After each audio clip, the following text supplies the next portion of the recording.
Olá, vamos relatar a balbúrdia. Bolsonaro, nesse turismo que está fazendo nos Estados Unidos, entre o intervalo de brincar com canetinha de colorir e não ter encontrado ainda a massinha de modelar para criar um bonequinho do Ciro, do Lula e ficar espetando, resolve atacar o TSE, né? E o Instituto da Eleição. Né? Muita gente pensou que foi um ato impensado, isolado. Nada disso. Nada disso. Bolsonaro não faz nada sem planejamento. Tá? Ele é maldoso e perverso. Tá? Fica claro isso. Os motivos para esse ato dele são diversos. Né? Eu vou apontar aqui alguns. Primeiro, que ele quer promover, né, aquele chamamento do dia 15 de março, né, produzido pelos movimentelhos ultradireitistas contra as instituições. Por quê? Porque está arrumando ao fracasso. A maçonaria já, desde o princípio, falou que não participa. O empresariado responsável já falou que não vai assinar cheque para pagar figurante algum, perfeito? E que reforçou ainda mais ontem, quando a Bolsa caiu 13%, quase 13%, né? E muita gente perdeu grana. Muito empresário. E foi muita grana. Tá? Não foi pouca, não. E vai trazer reflexos. Vai trazer reflexos. Porque vão repassar esse prejuízo para a população. Vai aumentar o desemprego, vai aumentar a inflação, certo? E a informalidade vai diminuir, porque não vai existir consumidor. Esse é um ponto. O segundo ponto é que o TSE está na iminência de julgar as contas da campanha eleitoral. Certo? E já aceitou se utilizar da documentação fornecida pela CPMI da fake news. Né? Conquistada através da quebra de sigilo, né, de algumas empresas de disparo, né, onde apontam os empresários que financiaram os disparos para beneficiar determinados candidatos, né, e atacar os seus adversários. Isso é crime. Isso é crime.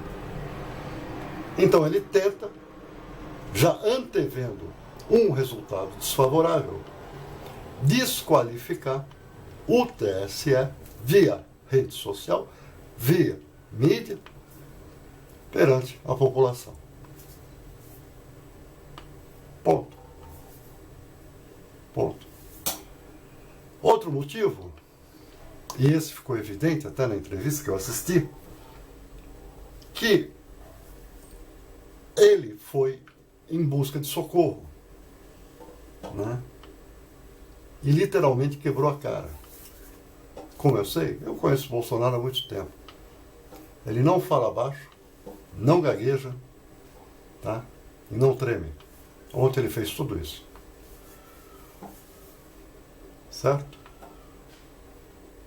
Ou seja, não teve resultado o socorro que ele foi pedir para conter, pelo menos, esse caos que nós estamos vivendo. Né? Faz o quê? Desvia a atenção. É uma estratégia político-militar que ele utiliza desde o início do mandato. Né? O que você faz? Né?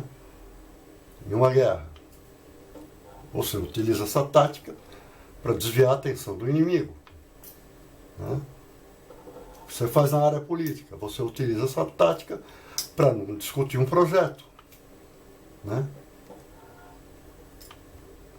Bloqueando a discussão, criando um outro fato para ser discutido. Né? E ele utiliza isso muito bem. Perfeito? Essa é a coleção de motivos, né, desse blefe ontem,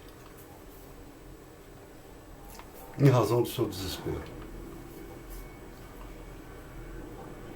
Ele desenterrou esse osso, né, que foi sepultado em outubro do ano passado, quando ele utilizou o mesmo tipo de alegação e o mesmo tipo de prova que ele diz existir, né, afirmando que ele tinha obtido 56 milhões de votos, mas que só tinham computados a ele 49 milhões. Balela. Mentira. Tá? Eu cheguei, na ocasião, demoli todos esses argumentos, né? E não precisei pôr nem equação, nem fazer, me apoiar em matemática, porque é uma questão aritmética, de simples compreensão. O Bolsonaro teve, no primeiro turno, 49 milhões de votos. Números redondos. O Haddad, 31 milhões. O dado relevante, e aí é que ele se baseia, que brancos e nulos foram 10 milhões.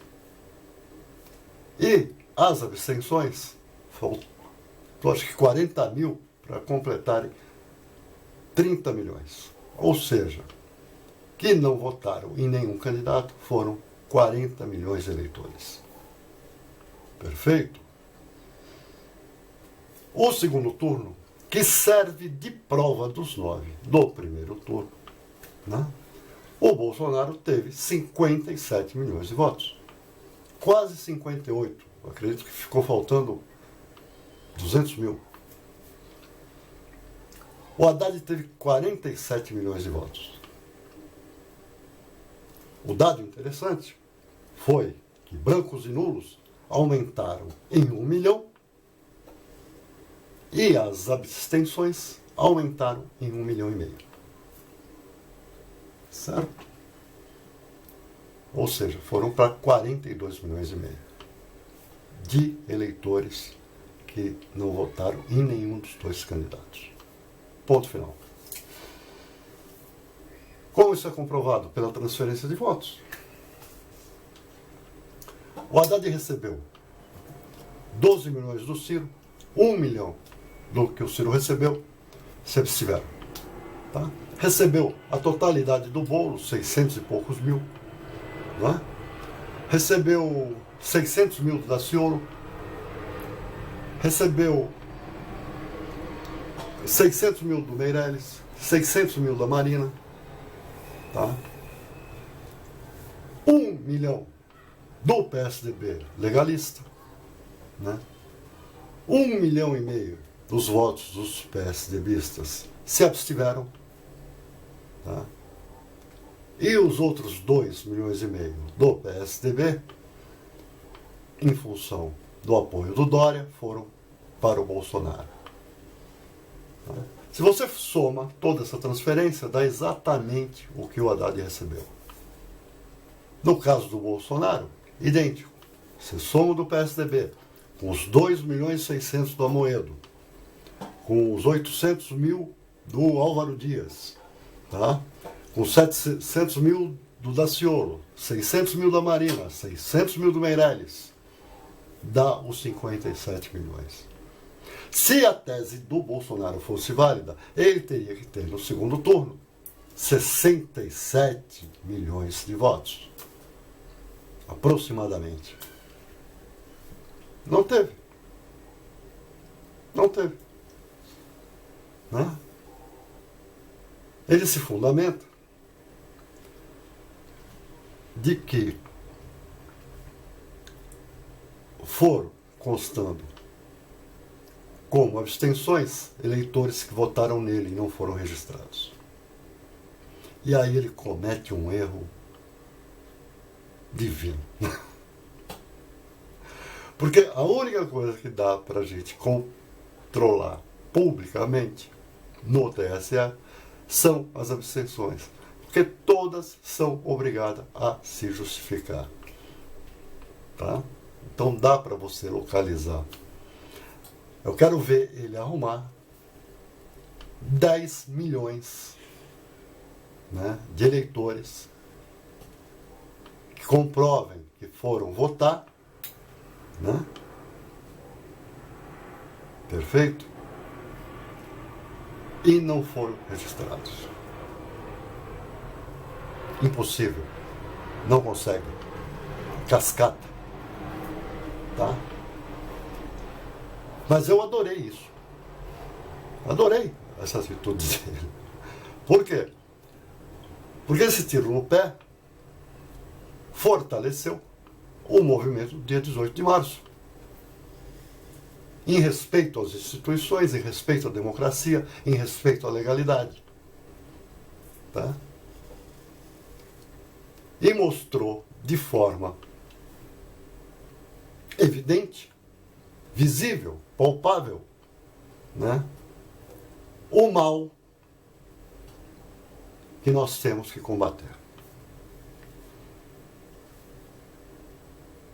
Foi claro? Eu acredito que sim.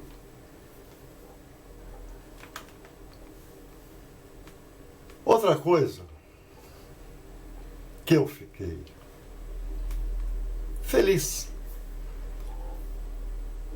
foi que agora ele cometeu um ato ilícito no exercício da presidência, né? Tipificado pelo 138, 139, 140 do Código Penal, concomitante com 286, 287 e até o 288, perfeito?